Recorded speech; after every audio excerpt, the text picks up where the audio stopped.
I'm Wolfy, also known as Wolfy6678. I am a CSGO caster primarily, although I am always open to basically anything FPS related. And I sort of started off and made my way through the Newell and NSC and those sort of avenues, and it's taken off from there. Awesome. So you won the caster of the term from NSC, and you also got masterclass in casting from Radai himself, the one and only. Can you tell us a little bit more about the experience? Yeah, so it was all a bit of a shock, if I'm honest with you. I entered sort of just as a bit of a fun thing to do. I'd been casting a couple of the NSE games. I was like, why not? I submitted a VOD where I think they'd had an IP problem and had to reset the server mid-game. And I just sort of had a bit of fun with it and had just casted the way I do. And then they took me up to Roehampton, I think it was, and they said, yeah, you've won. You're going to have an hour talking to Red Eye about your casting, prep some VODs, something like that, and he'll go through them with you. And we had that initial hour and it went really well. He said he was really impressed with my casting and he really liked the way I casted, compared me to a couple of ridiculous casters like OD Pixel and stuff like that. And then he said, okay, I'm going to introduce you to Ben, who is his sort of co-owner, partner, I guess you'd say, of Code Red Esports, and said Ben's going to be a bit of a pessimist and tell you the truth about casting CS and how hard it is to get there. And off the back of that, they sort of started looking for gigs for me on the side, sort of quietly. And yeah, they got me to Shanghai, which was insane. How was the whole Shanghai experience? It was slightly awe-inspiring. Yeah, 11 and a half hour flight out there, landed at 6 a.m. in the morning. It's always a bit jet lagged, but Jesus. yeah, it was incredible. The hotel was super nice. Everybody I worked with was super nice. And the perk of doing sort of those random events out there is they hire anybody who's got a visa to go to China. So I ended up working with Garrett or GRT, whichever way you want to call him. And obviously he's played Pro CS a bunch. I worked with Pyrotechnics, who was with League, with Riot for a while. Yeah. And we stayed up the night before in his hotel room just teaching him CS so he'd have something to talk about. Nice. Worked with Esquire as well, who's done a lot of PUBG stuff. So I think for a first event, I couldn't have asked for a better one because you got so much experience with so many people who've casted different games, and they're all very, very experienced as well. So they obviously held my hand a little bit, let me get hyped up about stuff, but sort of taught me the ropes. Nice. So I'm guessing the whole experience was definitely a highlight of the year, at least, one very, very memorable thing, and something you probably, I'm sure a lot of people who want to get into casting keep dreaming about opportunity like that. But how did you get into casting? Like, what was the first thing you streamed, you casted? Do you remember? And what's the best memory from your casting career so far? First thing I ever casted, I think would have been Surrey University Newell. I think I was on the second team at the time, and I think our game got cancelled, and the first team had a game, and they needed someone to stream it. And I said I'd do it just for a laugh. I think that was probably the first time I ever did it. And then obviously from there, just kept doing it and doing it and doing it. And in terms of best memory, I think it's very early still. But obviously I did the global challenge literally less than a month ago now. And that was nuts because I had Shanghai, which, don't get me wrong, was absolutely insane. But then to have the community come behind me to get me to Dallas and have people like, I mean, Red Eye obviously was huge in that, but he got people like Get Right and Taco retweeting that tweet. And that's just insane to me. I still can't get my head around the fact that sort of tier 1 CS players would be retweeting that. And then I ended up in Dallas, which of course was insane, and casted a bunch of teams who, it was really cool because there was teams like Fours, Havu there.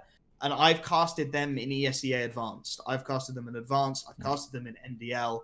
And then we saw Fours book their spot in Pro League. So it was like a really nice arc for me. And I think that's what pushed it above Shanghai, if you will. Yeah. So you reckon it's going to keep happening? So the people that you casted in, all these sort of other qualifier tournaments, or even, current students of NSE and Newell, you'll see a lot more people, either being professional players or other, production teams and things like that in your career as you progress. Oh yeah, definitely. I mean, I've worked with some incredible people across the board in production. I've worked with so many talented people. I mean, Fraser obviously stands out as one of them, who's been picked up by Faceit and is doing all of their events at this point in the observing, and he's just killing it. And even the players. Like, I mean, not so much in CS currently, but there's league players out there. One of the guys, I see him coming up on my Twitter all the time. Hudson from Surrey is ridiculously hyped about him. He pops up constantly and he's really killing it. And I think in CS, certainly, there is way more opportunity for players to make that leap into going semi-professional and professional than there ever was before. There's so much infrastructure there. You've got your ESEA Rank S, you've got your FPLC, your FPL. There is a nice regimented pathway to get yourself to that next level, to get you to the place where you start earning money from it. Yeah, absolutely. What would you say are your sort of biggest challenges, that you face while casting, either before the preparation stages or actually during the casting itself? Hook words are horrible, and I am awful with them.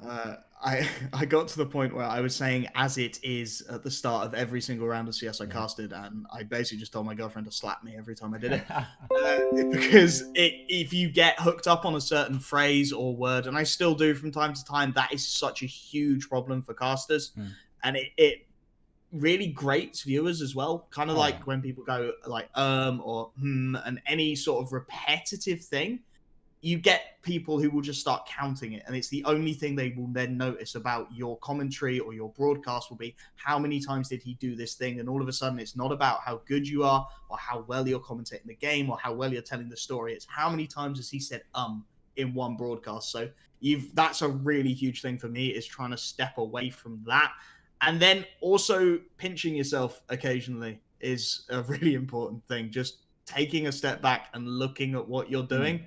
Because I mean, personally, for me, I find it very easy to look at it and go, I should be casting more. I should be doing more games a week. I should be working harder at this. But then I step back and I go, I've got a full-time job. I can't cast every single night of every single day, and I can't be there for every broadcast. And I think being realistic about what you can do and what your voice can handle and what you can handle will make the broadcast that you do so much better. Yeah, it's definitely about quality, not quantity, isn't it? At this stage. So now that sort of that you understand and realize all the hook words and all the other most challenging things of casting, like what do you think students or people who want to get into casting, what should they try and solve first? Or is it like elementary of first thing you have to do is get a good microphone and decent internet connection? Or is it your personal brand? Or like what can you recommend towards anyone who's interested in going to do casting? Like what are the first steps they should do to set up for a good career? So first things first, just start casting. It doesn't matter what your setup is. It doesn't matter if you can do. I was 720p 30 FPS when I started with my headset mic, and I'd just sit in my room and I would cast CS. Just start doing it, and the opportunities will come with time. Certainly, when you first start out, you're going to be streaming to like one person, two people, maybe three if you have a big day. And that's completely fine as long as you are broadcasting and you're starting to get yourself out there. What you'll find is once you start casting more and more, you'll be able to start having conversations with organizations, even as far down, like for me, it was ESEA Advanced. I casted for a few months, and then I could start to have a genuine conversation with an org about, okay, so if I cast your games, will you tweet me out? And they've got a few hundred followers and I've got 20. So then there's a few more viewers that come to watch your stream. And then when they come and watch, their friends come and watch. And then another org that has a few thousand, etc., etc., etc. And it's just about constantly making sure you are the person that all want to come to, I guess, for broadcast. Like if you put on a good impression, if you're always consistent with it and you're always around to make that impact and always around when they message you and go, oh, we've got a tournament at 8 p.m. tomorrow. Are you free? And you can go either, I'm really sorry I'm not, but I can recommend someone who is, or yeah, I'm here. Let's do this. Then you're the person they will come back to. And for all you know, in however many years time, that person who you worked with in that org might now be working for like your Mouse, your FaZe, those top tier orgs. And then they'll go, oh, I remember him. He was really good. And he was always around when we needed a broadcast. And for all you know, that might be the difference between you and someone else getting that gig that really kicks off your career. Absolutely.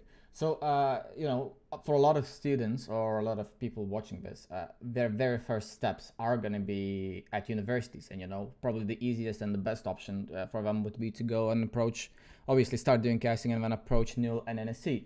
So, but looking at general university esports scene, casting wise, where do you think casters can improve or should improve? You know, who do you think are currently best casters? If there's someone, you know, outstanding in your opinion?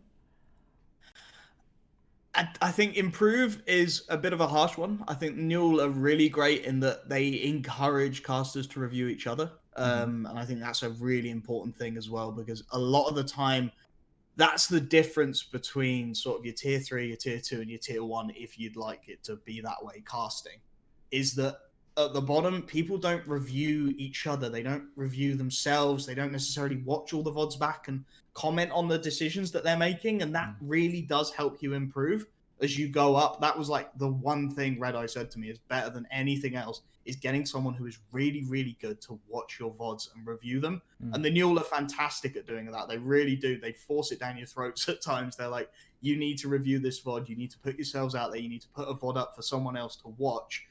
And in terms of the best talent out there right now, I'm going to be really biased because I've casted with Protalis for like 3 seasons now, and he's my go-to guy for MDL. So Protalis is fantastic, of course, but there's so many guys. I mean, Crossy's really great. Raptros is incredible, and he's been killing it. He's been doing some racing sim stuff recently, not even CS, and he's still knocking it out of the park. But anybody who makes it to cast Newell is a very talented caster, the same way anybody who does production for Newell is a very talented producer, observer, whatever. They pick good talent.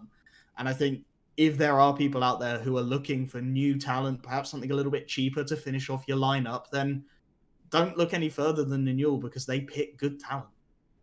That's amazing, you know. And on this positive note, I wanted to thank you.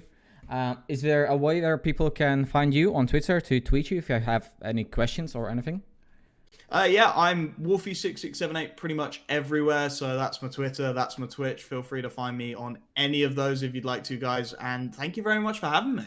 All right, as always, Wolfy, thank you very much. And I'm sure we'll see you casting big tournaments, CSGO majors, what, in a year? Half a year? A couple of months? Fingers crossed. Fingers crossed. All right, thanks so much.